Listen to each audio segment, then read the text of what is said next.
We're here to make fun of the Cleveland Browns as we're on Shedeur Sanders watch. We're on Get Well Soon watch for the Hawaiian Leprechaun who practiced today, but he's still going to be out for Sunday. But it's a big weekend.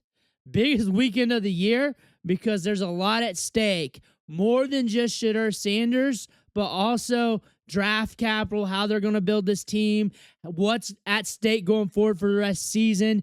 We got some more news and nuggets for you, more information from the beat writers, the radio stations, guys calling in, saying some things. But before we dig in, you need to click that subscribe button right now. We're keeping you up to date with these quarterbacks. We've been doing this every single day. We've been finding rumors. We've been finding conspiracy theories. We've been finding everything. Stuff that big media has not bring into light, but it's coming right here because I'll just straight up find the clip and we'll roll with it and you'll get that news. Hard to find stuff, or if you know where to look, you might find it, but harder to find stuff that's all right here condensed on your quarterbacks here for the Cleveland Browns. We're making fun of the leadership there from Stefanski to Barry to Haslam as they're jacking around with these quarterbacks like they always do. Click that button. Stop missing out. But the big question right now here with Shedeur Sanders going into Week 12 is, what's he going to look like against the blitz? How is he going to handle that against the Raiders? How is he going to handle Crosby? Considering the context of things, I think it's going to be much better considering last week and what we saw. I think there will be some blips on the radar, but also I feel like he's going to be able to get to his reads, find things downfield, and be okay and move the ball downfield. Can he stop holding the ball? Because if not, this could get really ugly. It's going to be interesting to see what the Raiders do because they're not a blitzing team generally. But you're right. You see what happened, and you just play off of that. But that was a different situation. Baltimore. He came in out of the cold, even though the Browns were ahead. Baltimore blitzed them. I don't think the Raiders come out blitzing. I think in key downs they will. So the challenge for the Browns is to keep them out of 3rd and 8, and 3rd and 13, and 3rd and longer than that. And that's first down yarders. I'd like to see him throw on first. Browns fans have to get behind this kid. This is a huge moment because if he can hit to his upside and develop here and develop into your franchise quarterback, you got 2 first-round picks that you can use to build this team. And he's on a cheap contract. He's a 5th-round pick. And you have a nasty defense, a nasty running back. You got a fixed offensive line. Now you got 2 shots at the pinata instead of 1, instead of using that 1 shot at a quarterback. That's what that means for you. This is what that means for you because we already know the answer to Dillon Gabriel. We got to figure out the answer here for Shedeur Sanders. He's a guy that's a natural leader. He's a magnet. People are drawn to him. They want to follow him. He has an unquestionable mental toughness and ability to shake off bad plays and move on, which is one of the hallmarks of all great quarterbacks. And I think that was one of the reasons the Browns wanted to draft him, right? He's got great leadership skills. People want to follow him. He's got a really good mental toughness. So if a bad play happens, he's not going to let it spiral into another bad play. He's willing to be accountable, and he's very accurate, and he can push the ball down the field, and he's a gamer, right? That, to me, is what I think about when I think of Shedeur Sanders. There's definitely some flaws, obviously, in the game that he needs to work on, and a lot of it's because he just hasn't been in a pro-style system before, and he's just getting used to seeing defenses and having to go through progressions and make checks. But that's why you take a flyer on him in the 5th round, because he's got a lot of intangibles that a lot of guys drafted much higher than him don't have. And so you figure that, hey, if we can work on some of these things that we feel are correctable, he's got this incredibly high ceiling where he legitimately could be the franchise quarterback for the Cleveland Browns in the future. You only lose if you quit. How are you going to beat somebody that doesn't give up, that just keeps coming back at you? Rocky One style. And you're looking at Shedeur Sanders here. He had a rough outing, the roughest of the roughest outings, and still was inches away from winning the game. Like, this guy's going to fight every single play and brush off those bad plays and keep coming. I'm really proud of the way he fought. We had a chance there going into the last drive and had a chance to really up until the last couple plays to go ahead and either win the game or tie the game up at the very least there down the stretch. Had a shot there on the second to last play, and obviously the last play didn't go our way, and for a couple of different reasons, but really proud of the way he fought. He stayed resilient. He stayed in the moment.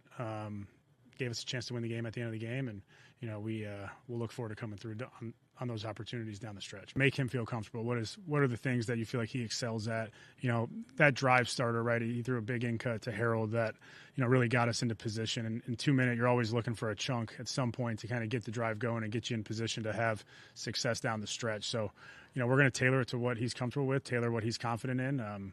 We have confidence in our guys down the field to make that play. We have confidence in Gage. When the ball was in the air, I truly believe Gage is going to make this play, especially the way that the turn happened and all that. We've seen Gage make those catches in practice a lot of times, and we have confidence in our guys to make those, and we have confidence in Shedeur to make those as well. There are people out there that are rooting against him for no reason. They think he's flashy. They think he's cocky, but really it's none of that. He's confident. Like, what do you expect him to say? That, hey, I'm expecting to lose. I'm expecting to suck. He took extreme ownership last weekend after his outing. He took extreme ownership to the point where his teammates felt bad for him and lifted him up. And that's leadership. That's leadership right there. Like, there's no reason why people need to be hard on this kid the way it is. It's to an extreme fault. I will say the NFL industrial complex, the NFL media machine, after listening to Albert speak yesterday and take a victory lap on a half of football, I don't know what this kid did. I don't know who he slept with. I don't know whose dad he kicked the cane out from under and he fell tumbling into the streets of Indianapolis. How many media meetings did he not attend? And by the way, Albert is hearing, everything Albert's hearing is what people think. How many people's grandpa put a bounty on Shedeur's dad? I don't know. I don't know these answers. It seems like a lot, though, apparently. But we can probably get at least one of those answers at 5:20 when Ross Tucker joins us. People have done that, apparently. But it was just like this idea of there's so many people waiting to tell you, I told you so for Shedeur. And it's like, I honestly, to rebut what Albert said, where Albert was like, to me, it's like Tebow mania. I honestly have never seen the NFL as a whole root against a kid in the way that they're rooting against Shedeur. Yeah. It is the damnedest thing. And I, like, honestly, from that side of things, the Shahive is right. There are so many well-connected people that have just gotten together and think that this kid is like hiding the cure for cancer and he's just refusing to give it out. That's the way they talk about it. I think he's going to help Quinshon Judkins. I think you're going to see Quinshon Judkins back to being unleashed because now the deep ball's back there and they can't pin on the run. Like, they can pin on the blitz. They can try that out. But if that's a delay to Quinshon, that might bust that up. If Quinshon breaks open a couple big runs, that could open things up. Now, if they pin on the run, play action, deep downfield, him just getting downfield and they can't get to him, if he's looking that way and you got that one-on-one, he's nasty, accurate downfield. He's going to win it every time. I would like to see Shedeur Sanders succeed. And there's other people out there that would like to see him succeed as well, right? There's some people that think he already has. Yes. And so there's They're their way through it. Right. It makes it tough for guys like me who, we just keep it football. I ain't into all the other stuff. I'm chilling right now. Soon we gonna be here. This is Quinshon Judkins, who gets a favorable matchup against the Raiders. Not that the Raiders are some just complete pushover on defense, like middle of the pack, but in these last 3 games, they've been semi-generous. Javonte Williams go for 93 rushing yards against them. Dobbins 77, ETN 84. Judkins himself, he hasn't averaged more than 3.5 yards per carry in a game since Week 5. He really had a good day. I expect them to try to get the running game going, let Shedeur play off of that. That's what they tried to do with Gabriel too, but they didn't push the ball downfield. So Quinshon Judkins, I think he'll get a lot of opportunities versus the Raiders. He has to stay calm and build on what he finished last week because he was calming down. If we can get the version of him against the Panthers in preseason where he's running the offense, making some big plays, those big touchdown throws, you might catch some money moments out of him. That's the thing about that. He's got to calm down. He can't start off shaky.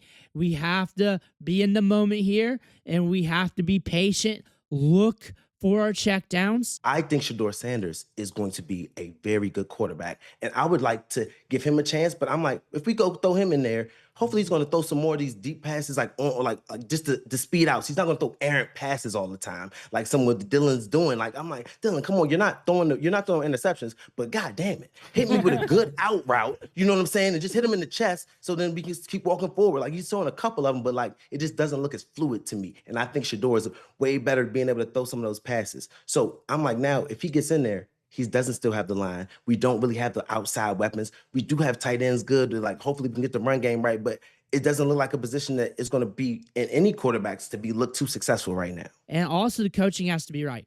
The coaching has to be right here. Like they have to scheme this right for him because he was neglected all offseason. We saw this. We covered the clips every day. Sometimes it'd be an hour before he got his opportunities in 11 versus 11s. And that's with the other rookie quarterback throwing balls in the dirt all practice long. Now he gets his moments. They have to prove why they need to be hired to another team next year. They have to prove that. That's what they're proving. They're proving and they're trying to keep the jobs too. If he hits and they turn things around, maybe they got a chance. Maybe they got a chance. Like, if this goes downhill, and we see, like, it's kind of scheme dependent. Another thing, like, there's a tendency of penalties when he's out there with the offensive line. We saw that in the Panthers game. Tendency of some drops. Everybody's got to step up in this moment. Everybody's got to step up. That's the thing. This is a team thing, too. Now, you can say Gabriel this, Gabriel that. That's true. That's true. But also, like, he's got to give him the chance to mess up 10 yards downfield. That's the thing about that. They got to block for him. They got Crosby. They got to keep him upright. That could be a huge disadvantage. I don't want to see him get hurt. That has been a worry for me because this is his first start with not much opportunity in the offseason. And the thing is, like, we saw it with Gabriel, and we saw this coaching staff not get these two rookie quarterbacks primed up. And that's a worry with me. And that's not really on him. That's the offensive line. That's everything else. That's with this context. I would say this, enjoy your Sunday. Enjoy your Sunday. Have fun with this. He's going to look better than what he did last week for sure. You're going to see some of that talent come out. He's going to give the haters a little something to chew on. And for the Shedeur fans, he's going to give them a little something to chew on. But he's going to come out there. He's going to look a lot better compared to last week. He's going to sling it downfield. He's going to give this team hope. He's going to give this team hope. They were deflated prior to this. There's no hope prior to this. There's no hope. There's a heavy forecast of them losing to the Raiders prior to this. Now, you can definitely see the defense coming through, them relying heavily on Judkins, them executing a game plan here, which I imagine heavy Judkins, maybe some heavy mesh, just getting it out quick. Now I'm looking at what some of these big moments at Colorado, the TCU game, running back in the flat, if it's not there downfield, maybe having those outlets there, just having it there, just out there, highlighted, whatever works. I saw that. Dylan Edwards went off. I saw that. And you got Dylan Sampson. You got Quinshon. You got some guys there in the backfield to lean on. I think we got a good matchup here for him to exploit. The Raiders, not the toughest defense, not the easiest defense, but a defense he could definitely exploit. And they're not taking him lightly. They're not, because they know he can push it downfield. They know what he's about. They got the run game here, and they got a nasty defense. He's going to look better than what he did last week. He's going to look like a rookie. Be patient with him. Be patient with him. Give him some grace. He's going to have some of those rookie moments.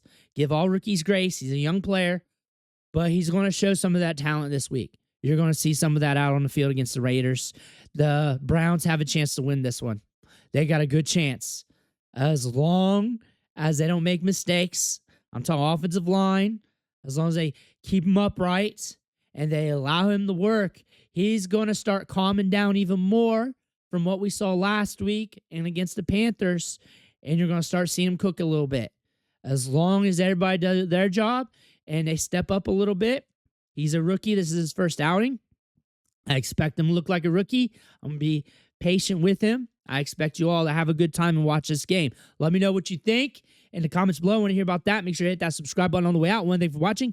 Catch you on the next video.